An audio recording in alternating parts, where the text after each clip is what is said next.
bring in Chad Greenway, the Vikings linebacker, joins us now. Good morning, Chad. Did you hear that comparison at Teddy Bridgewater and a young Joe Montana? Good morning, Dan. Yeah, thanks for having me on, first of all, and it's nice to have you aboard. Your Vikings against the Packers. I love that. No, I did actually hear that comparison. It might be a little preemptive on his part, but I did hear that, and he's been called anything from game manager to Joe Montana at this point. So I think he's just kind of rounding the bases. What's he like? Well, he's kind of frustrating. You love him, and he's frustrating at the same time. You love him because of his composure and the things he does. I mean, he's a great leader. He's learning how to kind of be that guy, in his young career. But at the same time, like, he throws a touchdown against Chicago to give us the tie and hopefully give us the game at the end, and he walks the sidelines and just he looks like he's at a funeral. He can't have a smile on his face, and he's a little frustrating at times with his lack of emotion. But he's a great teammate, and I think he's going to be a good leader for us. So he doesn't show any. Is he really difficult, hard on himself? I think that's part of it. I think he just expects a lot of himself, like you said, but he tries to stay calm. I think almost to the point of boring on the football field sometimes. But I think in more ways than one, it helps. Most of the time it helps him because it keeps him kind of even keeled. It keeps him kind of calm under difficult situations when people are blitzing him or people are bringing different looks, and he can just kind of stay there and just keep his head clear and then just not get too emotional. How many years have you been in the league? 10, if you can believe it. Wow. What feels different? Oh, my goodness. The teams have gotten so much younger. I know when I came in 2006, there were so many guys that were over 30. A lot of guys had kids, a lot of guys that, had been around the league for, 8+ years, kind of all in the locker room. And now it's, the team is made up of guys that are 4 years and younger, it seems like, with a few leaders, veteran leaders, the guys that have been around, 8, 10, 12 years, kind of sprinkled in. But the game is definitely changing. I mean, you see so much more zone read, you see so much more spread. Teams throwing it a lot, and obviously less onus on the running game in a lot of cases. But the game has definitely changed over 10 years. The best player you've ever played against at any position? Aaron Rodgers. Are you just saying it because you're facing him this weekend? Dan, I wish I was. I really do. I just think it's first of all, the most impressive player I've ever seen has been Adrian, hands down.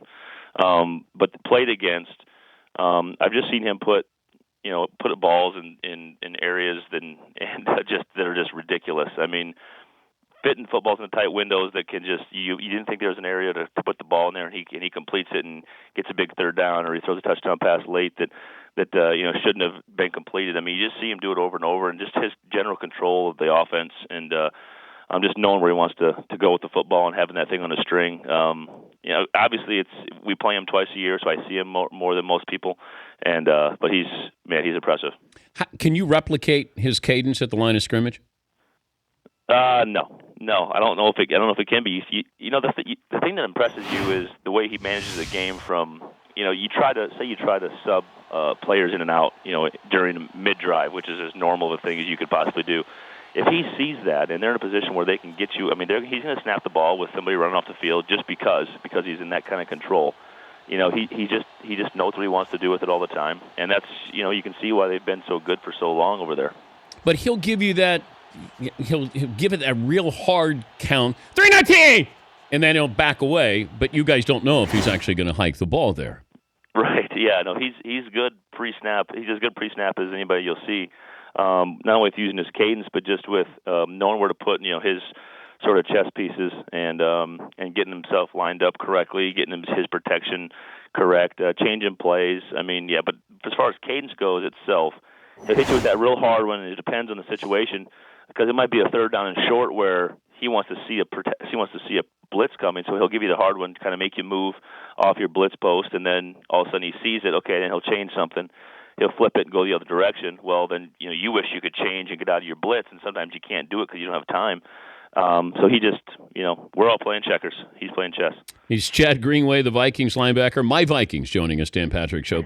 But do you hate the Packers? Hate's a strong word. Obviously, I have some discontent towards them. It's a rivalry that they've had the edge on us for during my career for sure, and it's frustrating because a lot of times they're games that we have to have, games that we have to win. I remember 2012, we beat them the last game of the year here in the then Metrodome to get us into the playoffs, only to have to go to Lambeau the next week to play them in the playoffs. And that was the Joe Webb starting fiasco when Christian Ponder went down. So it's always been it's a healthy rivalry. Unfortunately, they've got the better end of it, but luckily there's another one on the horizon. Didn't you play quarterback in high school? I appreciate you mentioning that. 9-man football, South Dakota, my hometown, Mount Vernon, about 400 people. I played. I was a star quarterback. Were you Aaron Rodgers in high school? Oh goodness, we had 4 or 5 audibles at the line of scrimmage. They were really complex, one-word audibles. But no, I was far from that. You more surprised at the Viking success or your alma mater, the Iowa Hawkeyes? Oh, I gotta admit, probably Iowa. I thought we were doing some good things here in Minnesota last year. I was just hoping it would kind of come to fruition this year with some guys taking some big steps and get in a position where we could be, have this record, mid-season, and hopefully continue to get better. But Iowa, I thought we'd be better than last year, but I didn't think we would get to the point. Everyone wants to argue about the schedule and all that, but the reality is we haven't lost yet. So to make it, plain and simple, we haven't run into any roadblocks, obviously with 2 games left. So they probably surprised me more. The outdoors now with Minnesota, because I always thought that was a great advantage for the old Vikes. Then you guys go inside. Would you rather be inside or outside come December or January? Well, I think that's a good point because I've looked. You look back at the history of the Vikings, and obviously we haven't won a Super Bowl, but just to be in that game 5 times or 4 times, and all before the Metrodome. So all outdoors, all when you had home field advantage. Pre-'83, we went in the Metrodome. There's something to say for that. When teams from the South have to come up here and play, late December or January games in the playoffs, and I prefer to be outdoors. I think it's going to be a huge advantage for us. Obviously, if we can get to that point where we can control our own destiny and kind of be at home. I think let's start at. We want to be at the lead here. We want to call Ted Bridgewater now. He's not Teddy anymore. Now he's growing up. He is maturing. Yeah, either that or Theodore Bridgewater or Theo. What are you thinking here? Well, I started with Theo. I just wasn't going Teddy. Everybody's Teddy. Wait, you called him Theo? Yeah. Theo, just kind of shortened it. Went to Theo. And then if I want to get more serious and kind of buttoned up, I'll go Ted. Just because it seems more, I don't know, presidential, I guess you'd say. But you can have a lot of fun with that name. I'm going to do that on Football Night in America this Sunday night. I'm going to call him Ted Bridgewater. I think it's excellent. I think it's a good move. Well, it'll help if he wins. Then I can call him Ted Bridgewater. Well, and that would be appropriate then as well. Yes. Hey, great to talk to you. Have fun this weekend. Tell Aaron Rodgers we said hello. I'll do that. Thanks for jumping on board on the train this year. So we appreciate having you. I've got the Iowa Hawkeyes here in the man cave. If you're watching on TV, I got the helmet over my shoulder here. So I'm all in with you, Chad. I got Vikings and Hawkeyes. I love it, man. And I got next week. I got a Mount Vernon high school jersey from South Dakota in here somewhere. That would be hard to find. Thank you, Chad. All right, man. Thanks for having me. All right, that's Chad Greenway. Man, he's been in there 10 years. I remember his rookie year.